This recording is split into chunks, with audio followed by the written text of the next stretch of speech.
Hey guys, welcome back to Ravenclaw Reads. I'm Courtney and today I'm doing a comparison video between my Kindle Paperwhite and my new Kobo Libra Colour. So if you are new to my channel, welcome. I do all kinds of bookish things on here, from just reading reviews, weekly wrap-ups, weekly vlogs, and Kindle/e-reader reviews. And if you are returning, thanks so much. Don't forget to like, comment, and subscribe. Subscribing is free. And I also have memberships on my channel if you are interested in supporting in that way. Now, if you have been to my channel before, you know that I am an e-reader girly and I have several e-readers. If you don't know what I have, check out my other videos. I will link them in the cards. And I already own a Kobo Libra 2. I'm going to do a video on that as well, so make sure you check that out, comparing it with the Kobo Libra 2 Colour. So I have decided to pick up the Kobo Libra Kobo Libra 2 Colour because I was highly influenced by everybody in the booktube world. I consider myself a Kindle person just because I'm so deep in the ecosystem, and I've said that before in prior videos, but I could not resist getting a color e-reader. In my video in which I unboxed this, I mentioned that Kindle is supposedly not coming, or Amazon's not coming out with one until way later, and it's supposed to be the size of a scribe. Since then, I've heard some different things. That's going to be maybe the size of a Paperwhite, and so that kind of changes things for me, obviously. But that's not what you're here for. Today, you're here to see the differences between the Kobo Libra Colour 2 and the Kindle Paperwhite. So let's go ahead and start with the Paperwhite. So this is the most recent Paperwhite. This is the 11th edition, 6.8 inch e-reader. I'm going to take off. I have it designed. Lots of people do this. I'm going to be looking this way at notes as well, just for some specs, and I'll show you sort of the walk around. I personally love a pop socket on my Kindle. Every once in a while I get tired of it, but most of the time it's really easy to hold, especially when I'm laying down and reading it. I do have a Kindle Scribe, and but I use this smaller Kindle, especially when I'm laying down in bed, because the Kindle Scribe is kind of hard to navigate while you're laying down. But I usually have a pop socket on. A clear case is the way to go for me. I do have a second Paperwhite that's just black, and I put that in a folio sort of sleep-wake case so that I can put it in my purse. And then, unlike some people, I put my stickers straight on. I like the style. Once I have it on there, I'm pretty good to go. I'm not going to be changing it, so that's my sort of aesthetic. I love pink. I love pigs. It all comes together. Okay, so here is your Paperwhite. This is 6 inches display. That's your diagonal. It does have, obviously it's just a regular e-ink display, so you are getting what looks like reading off of paper. It has an adjustable brightness, an adjustable warmth light setting in case you wanted to read it at night and have less of a sort of, it's not even like a bluish tint, but less of that white tint. You can warm up the screen a little bit. I never use that. Actually, it's totally fine for me just like this, even at night. This is waterproof. I wouldn't consider like taking it into the pool with you.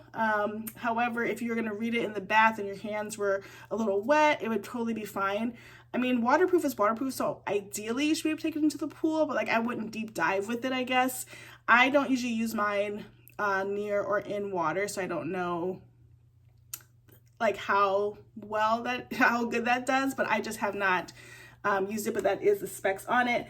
And then you can listen to audiobooks on here. So I have quite a few audiobooks in some of my collections. That's the way that I store my books in my library. And if you set up your Bluetooth, let's say I have my AirPods here, I can set this up with the Bluetooth and be ready to listen to the audiobook. I actually have not done that before. Most of the audiobooks I have on here are books from my kids or books that I've already read. If it's a new book, I usually use just Spotify because I'm on Spotify Premium. And I honestly don't think you need Spotify Premium and Audible. I think Spotify Premium is like for your once in a while reading because they have a limit on how much you can read. But I don't use that feature a lot on here for Audible, so, but it's available. This device also boasts that it has a really good battery life. They're saying up to 10 weeks of battery life. I would say it really is all on usage. I'm sure you hear that from lots of different channels, but I have had weeks where I had to charge it maybe twice in a week, and I've had weeks where I haven't had to touch it at all. Because I have multiple devices, when I don't touch it and just leave it sitting, yes, it can last for months. But if I'm actually actively using it, I'm probably charging it about once every 2 weeks. I'm not really bothered by the charging of things because I'm charging my Apple Watch every night, I'm charging my Oura Ring, I'm charging my phone, so I'm used to having to charge things. It's not that big of a deal to me. But 10 weeks is kind of a stretch if you're actually reading on the book. So when we look at the Kindle, we have our home screen. On your home screen, you're going to have your library of books that you are reading. You're going to have some recommended books you may like. I have Kindle Unlimited, and Kindle Unlimited allows you to pay a monthly subscription fee of $11.99. And with that, you get a whole chunk of books that are free to you. The Kindle Unlimited library is pretty extensive in my opinion. There's a lot of great titles on there, and really you could have a Kindle Unlimited and Libby and be set and just read all kinds of different genres. It might not always be the most popular or the first thing out, but they're pretty good. I mean, right now they have a huge chunk of Abby Jimenez books out, the Lauren Asher books on there, Anna Huang books are on there, so all the Frida McFadden's are basically on Kindle Unlimited. So you have a lot of popular choices you can pick from Kindle Unlimited, which is why I keep it. And then you have other categories on this homepage, just is really tailored to what you do and how your reading style is. I love that the Kindle is very intuitive. Obviously, I've had a Kindle for a very long time and purchased most of my books on Kindle, so it kind of has dialed in my style of books and what I might be interested in, and that's how they generate that first homepage. Then on the bottom, you have your library. And again, this is just your list of books. There's a couple of ways you can display books here. You can have just the list like this and scroll up and down. And then you could also have the collections, which I did at one point, put books into collections. And they are basically just little folders of each book. And then every book that is not sorted gets in its own file that's just like uncollected. So I have 211 books that are uncollected right now because I kind of stopped putting them in collections, but I will at some point sort those out. It's a pretty easy process once you get it started. I kind of like the collections because when I feel like book dry, I can go into the collections, pick a genre that I have and just sort of browse through that, and that helps me figure out books that I haven't read yet and what I could read, so I really like that. Then on the home screen here, you have the cart app, which takes you to, or the cart little button icon that takes you to the store. And here again, you have recommendations from Amazon based on your purchases, both through your Kindle and online. And so I have like series that I've continued, new Kindle Unlimited authors, top Kindle deals, books based on my reading. So all of these recommendations just based on my experience with the Kindle. And so I can purchase from here.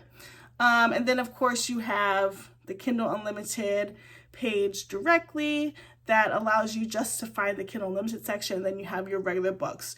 So pretty standard. It does everything you needed to do. If you've been watching a lot of reviews and thinking about what to get, I'm sure you've seen all of these features before. In this Kindle, you can highlight things within the text. You can also add notes. I didn't know this before I got the Scribe, but you can put notes on your text with the Paperwhite. You can press down on the screen on a specific word and you'll get a dialog box that asks you, like, do you want to highlight? Do you want to make a note? If you make a note, you'll get a small empty text box, and then you can actually use the on-screen keyboard to write your notes. I didn't know that was a feature. I just thought it was something amazing that you could do with the Scribe because you have the pencil, but you can actually put notes in here as well. And of course, this does not have a pencil. And it's not in color, right? So as you start thinking about the Kobo Libra 2 color and the differences, that would be a huge difference. You do not have a stylus with this. I don't even think you could by any sort of like off-brand third-party stylist. It just won't work. And then you have your e-ink, not color. So let's go to the Kobo Libra Colour 2. I feel like I need a better a better shortcut for that. But I've picked this up, like I said, I was highly influenced and decided that I really wanted to review this for you guys and just check it out for myself and possibly just keep it in my collection. I've had it for about 4 weeks. Well, no, about 2 weeks, and I do like the idea of it. I'm not picking it up as much as I would have hoped, but that's mostly because most of my books are within the Amazon ecosystem. So let's talk about some of the specs for this device. So you have on this a 7-inch screen, so diagonally 7 inches, just a little bit bigger than the Paperwhite.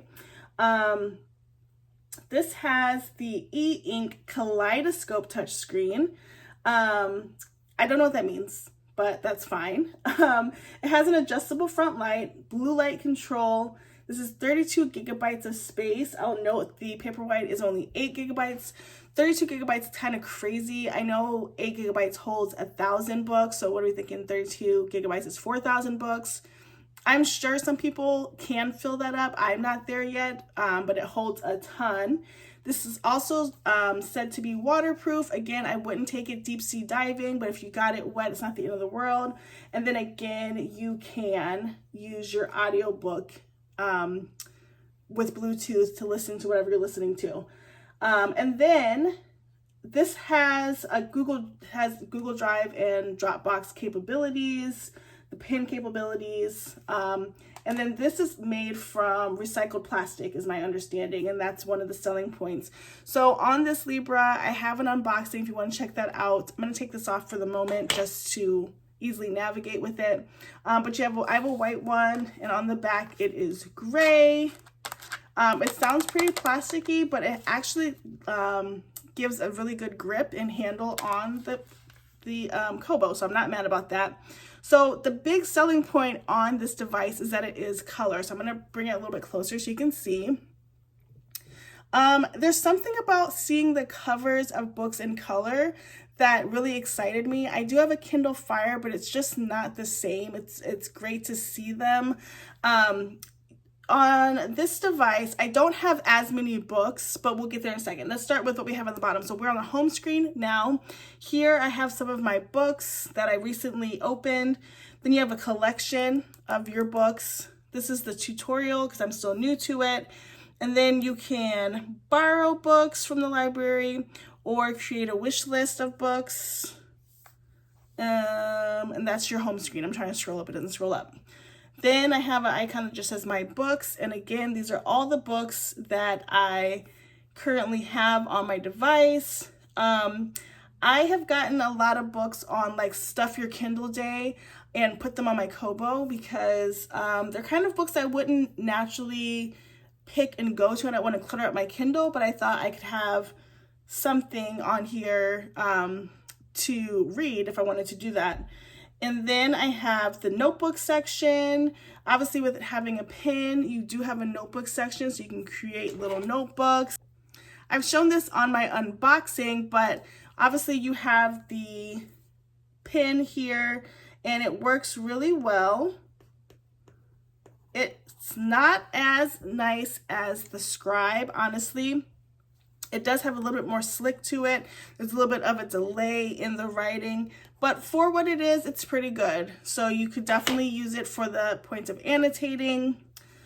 And then you have the Discover button. So this is where you're going to be like shopping for books, right? This is your store. So you have ebooks up here, audiobooks, Kobo Plus, and Overdrive all in one spot, where on the Kindle, you don't have an option to go to Libby. You'd have to do that on either your Kindle Fire or on your phone and then have them sent to your device. Here, you can do it right there. Ebooks, of course, is going to show you where to purchase books. I've kind of priced back and forth when I'm deciding on a book to purchase. And for me, I do live in the United States. The books are literally the same price on Kindle or Kobo. And so if I have to pick between the two, I'm always going to buy it on the Kindle because That's what I use most. But you also have your different categories, things that you've recently viewed. And you click on categories there. And again, you're going to get a list of the books. Now, what's interesting to note here is when you step away from looking at the covers, you're just looking at black and white on the screen. So that part has me kind of on the fence on, do I need to keep this? Because literally it is still just black and white once you get rid of the covers. I think if you read a lot of comics and manga, I'm going to click on here, comics, graphic novels, and manga.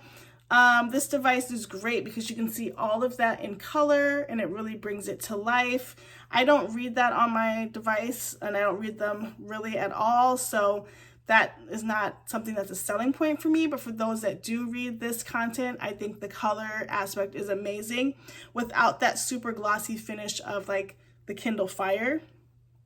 And then you also have, go back to the Discovery, you also have audiobooks.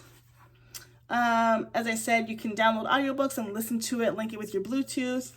And then Kobo Plus would be the equivalent of Kindle Unlimited. I do have Kobo Plus that I'm trialing right now. I've done it in the past, but again, I don't pick up my Kobo as much, and so I ultimately decided not to keep it at one point, but now that it's in color, I wanted to try it again, and I actually have a couple books on Kobo Plus that I'm borrowing, but it's the same idea. You just pay a monthly subscription. Theirs is $9.99, and you just pick out the books that you want.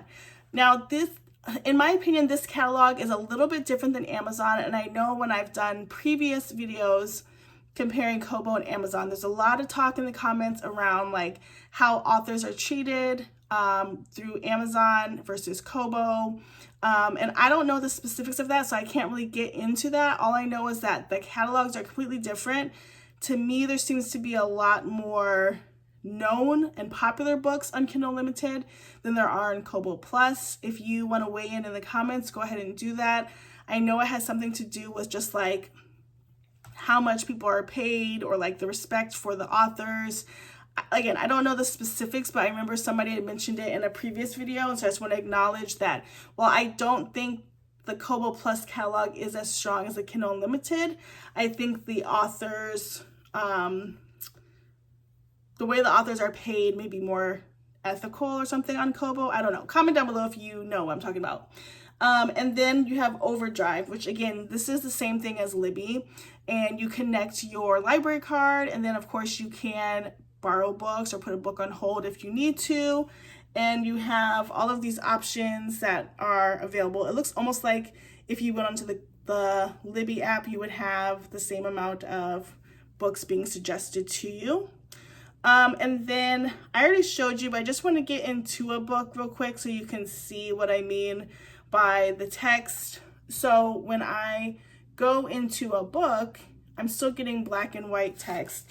So I'm going to pull the same book up on my Kindle so that you can see the difference. I've also heard that the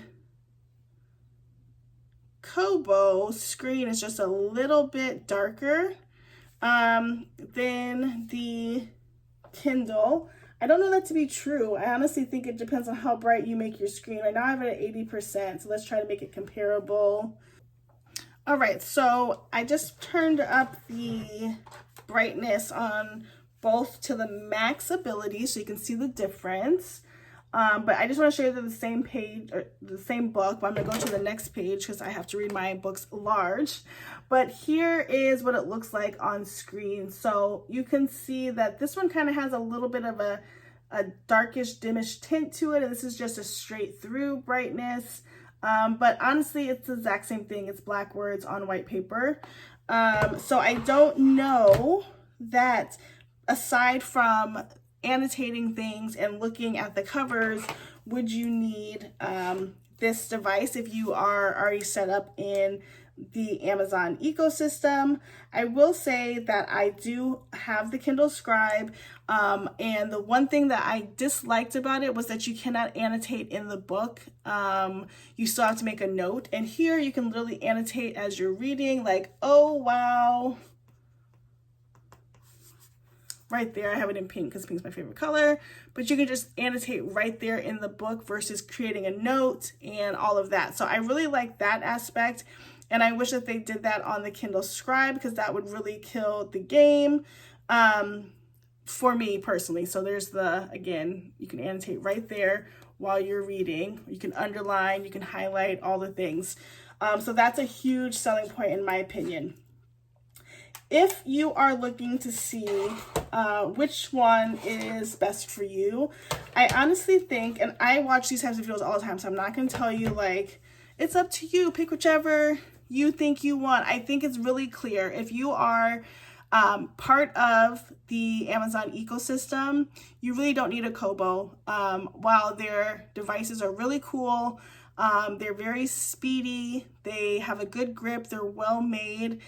It doesn't make sense to sit inside two ecosystems of books, in my opinion, because you're going to end up favoring one more than the other. I love the idea of the color on an e-ink display reader. However, once you are actually reading and starting the book, you are still looking at black words on white paper. So it's not really a difference necessarily. And so I think that's something to think about as well. They're about the same size. If you want something bigger, you can always go to the Scribe for the Kindle. There's also larger tablets, larger e-readers on the Kobo website as well. I think Kobo is a huge and great competitor to the Amazon Kindle. However, again, it really depends on your region and what you have already invested and bought into. I personally, as a content creator and just e-reader fanatic, have multiples because I love to review them for you, and it's sort of like a collecting type of thing. But I really am contemplating if I need to keep the Kobo Libra Colour because I don't know, like there's nothing that special about it except for the covers, and you only see them when your screen is kind of lit. So I'll even show you, this is the sleeping screen, and this one is color, but it's really hard to see. And so even if it's not sleeping is when you see the color pop on. So let me just, and then you see it, which is beautiful. I'm not taking that away from it, but it's such a small portion that is lit. If you don't have a way that you annotate your digital books, this is also a great way to do that. It is ultimately cheaper than the Scribe, but you do have a small space for writing, which is not super comfortable, and the screen is just a little bit slippery in comparison to the Kindle Scribe. So ultimately my pick is to stick with the device that matches your region and shopping experience. For me, it's the Kindle because of the amount of books that I've already bought through Amazon, and the collection on Kindle Unlimited and all those things. It really makes sense for me. I think both are really great devices. They both essentially do the same thing. But I think the Kindle line and Amazon itself has just a little bit better of a book catalog in general. But I really like that Overdrive is right in Kobo. You don't have to go to a third-party device to get that. So I hope this helped you either learn more about both devices or decide which one you want to get. Feel free to ask me any questions you want. I'll happily respond, look up the answer for you, whatever I can do to help you make your decision. Go ahead and check out some of my other videos as well. Like I said, I have e-reader collection videos, I have comparison videos, I have unboxings. Would love for you to check those out and comment as you can. Anyway, thank you so much for watching. Don't forget to like, comment, and subscribe. I look forward to seeing you in my next video. Bye, guys.